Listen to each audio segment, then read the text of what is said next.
tel qu'il a été présenté, propose une réponse basée sur deux volets.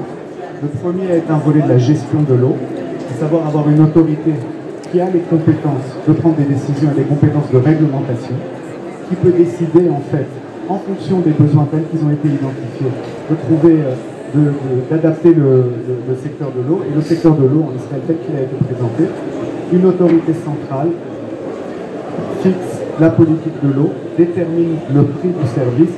En Israël, on dit que l'eau est gratuite, mais le service d'apport de l'eau est payé. Et c'est donc donner le pouvoir à cette autorité pour pouvoir réglementer, adapter aussi une demande différenciée, avec une sorte de différenciation en fonction des besoins d'eau, que ce soit pour l'agriculture ou que ce soit pour la consommation domestique. C'est le premier volet. Et le but est de faire, il y a les réserves d'eau existantes, et il y a les réserves d'eau qui peuvent être utilisées. Et par le biais de la technologie, on peut transformer des recettes de ressources d'eau existantes en ressources utilisables.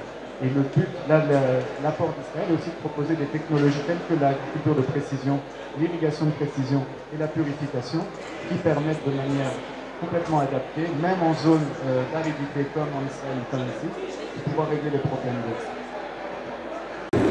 Depuis l'avènement, en fait, depuis la décision qui a été prise de faire le 9e forum de l'eau à Dakar, il était très clair pour Israël que nous devions être partie prenante.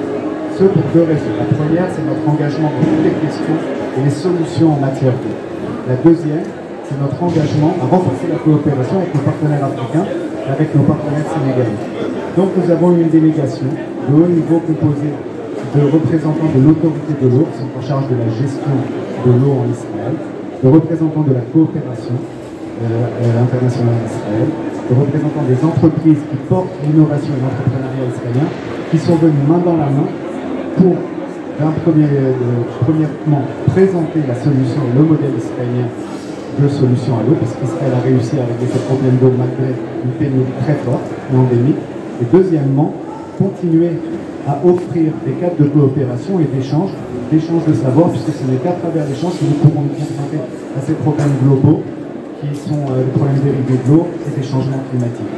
Je pense que si, à l'heure du bilan, ce que nous avons retenu, c'est d'abord un potentiel de coopération beaucoup plus important que ce que nous avons trouvé. Nous avons des représentants d'entreprises qui ont montré leurs solutions, tant en matière d'irrigation, de précision, tant en matière de purification d'eau, que ce soit pour les entreprises ou pour les ménages. Nous avons eu des présentations très intéressantes et des échanges intéressants sur les méthodes de gestion de l'eau et de réglementation qui permettent une gestion intelligente des ressources, même quand ces ressources sont limitées, des échanges avec des partenaires internationaux, régionaux, des échanges avec les partenaires sénégalais, et aujourd'hui à charge pour nous, en tant qu'ambassade d'Israël au Sénégal, d'œuvrer pour que ces coopérations puissent prendre forme et puissent porter les fruits et les attentes des uns et des autres. Je veux encore vous remercier à tous pour être là avec nous. Ce pavillon, c'était un pavillon de l'amitié et de la fraternité, et c'est avec satisfaction mais aussi regret que nous fermons, et remercie encore une fois nos partenaires sénégalais et la délégation israélienne qui a été avec nous pendant une semaine et qui repart avec beaucoup de choses à faire. Merci encore.